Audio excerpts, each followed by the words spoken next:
Okay guys, just a little disclaimer before the video starts. This video is just for entertainment purposes. I would advise highly against following any of my practices or purposes. If you're not confident in doing your own wiring, definitely hire a professional. This is just one more part of the off-grid living. Again, this place will never see grid style electric. It's either going to be run off of a gas generator, power station, or a solar system.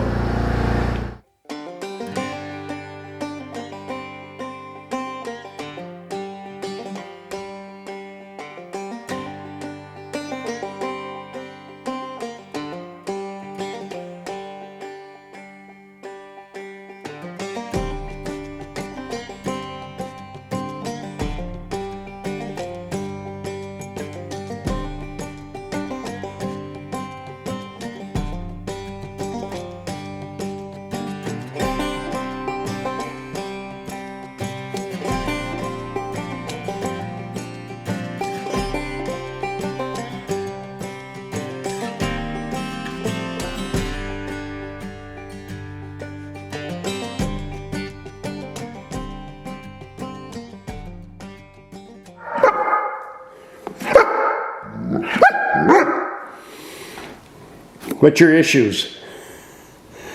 Huh? Now what are you into? Oh, you're gonna help me wire, huh?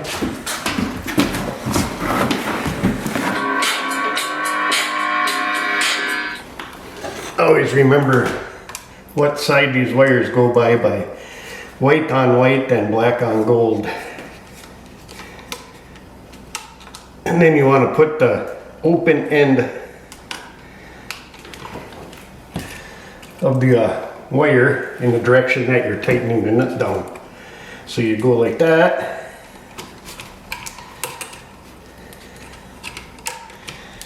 Hook it.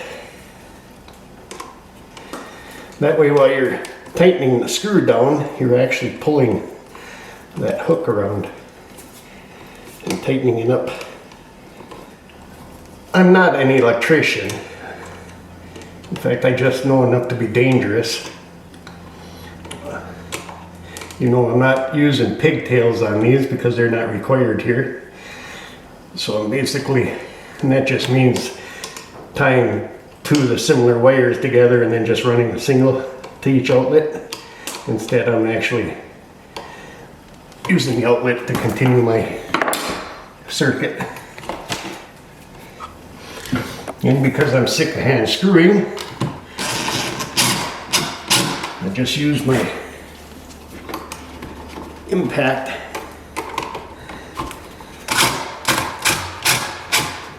and just use it to tighten them up. And then take even those plier and just kind of move it where it needs to be so it's nice and flush. But yeah, that's all there is to the outlets. Because I wired this box up to supply power to everything, I needed to change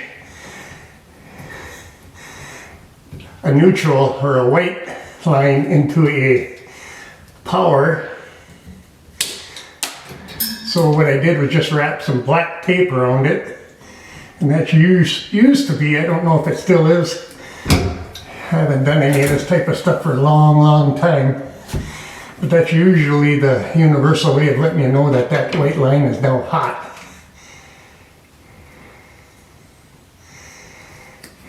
And of course the white one is a normal white one. I love these Chinese fixtures.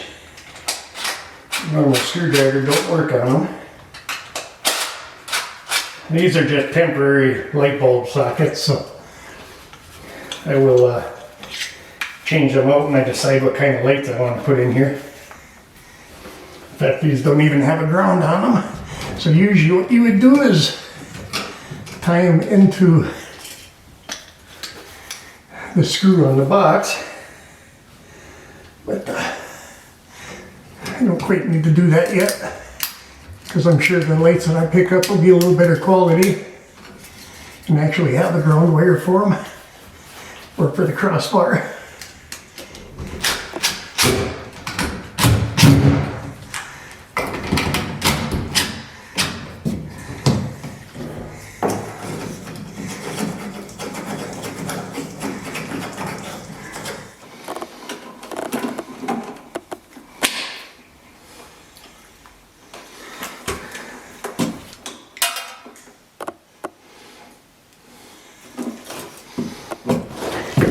And once again, because this is going to be now a hot wire, we are going to switch it to black.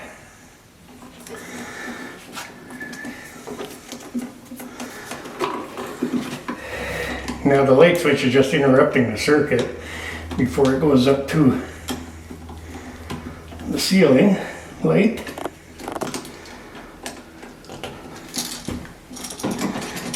They will both be black.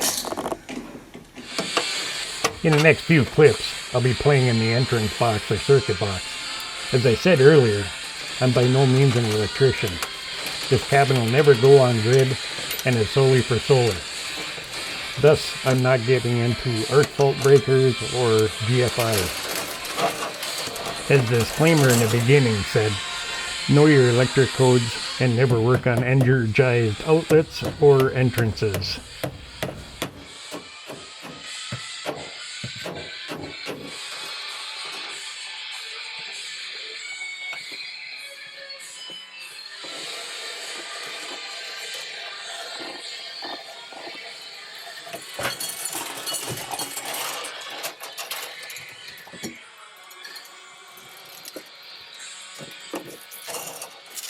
So this is the bonding screw.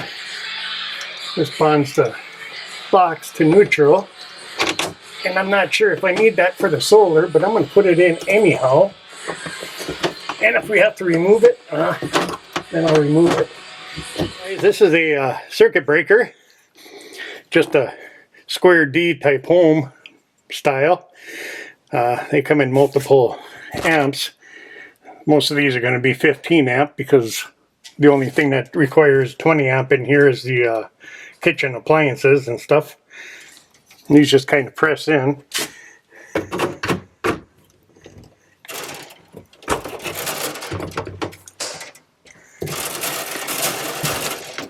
Like so. And then, because I just put a 15 amp in there, we're going to run our wire. You always want to leave plenty of room for your wire in your box, even though the stuff is expensive. When I'm working on this entrance box, I like to try to keep all my ground wires on one sidebar and all my neutral wires on the other sidebar. Although with the bonding screw in, it shouldn't matter. Also have to do a little hillbilly wiring in the box here by jumping a wire from one side of the main circuit to the other to create power for both sides of the bar, as I like to have all my cabin circuits on one side and then all the external building feeds on the other side. But currently I do not have the dual phase all-in-one solar system that I want to put in here. So temporarily I'll be running everything off of a generator or another power station. On this, these caps just go over the top. So when you run your wires, they protect that.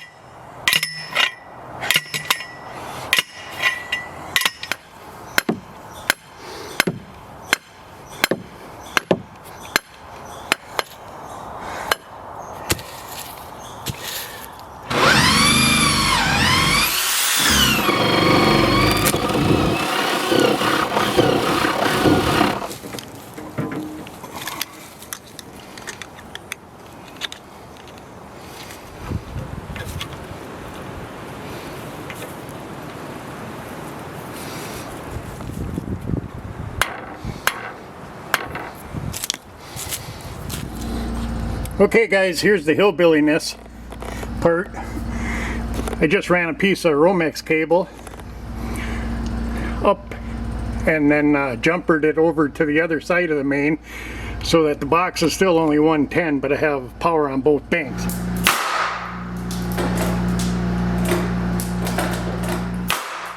Well guys, after months of procrastination, I finally decided to get at these dormers.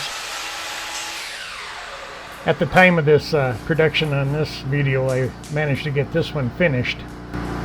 For every piece of trim that goes up, it's about 5 or 6 trips up and down that ladder. And although it looks kind of simple, it's a lot of unique, we'll call it, angles and stuff with that 812 ceiling in the dormer going into the 1212 ceiling of the main cabin. But in the end, it turned out pretty decent. I'm happy with them.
I now have power, and of course I got the, as you've seen, I got the one dormer all trimmed out, so that leaves me 3 more before I can start on the next project. So with any luck, this next week or 2 I'll get all them done, and I'll be able to maybe, I'm not sure what I'll be doing next.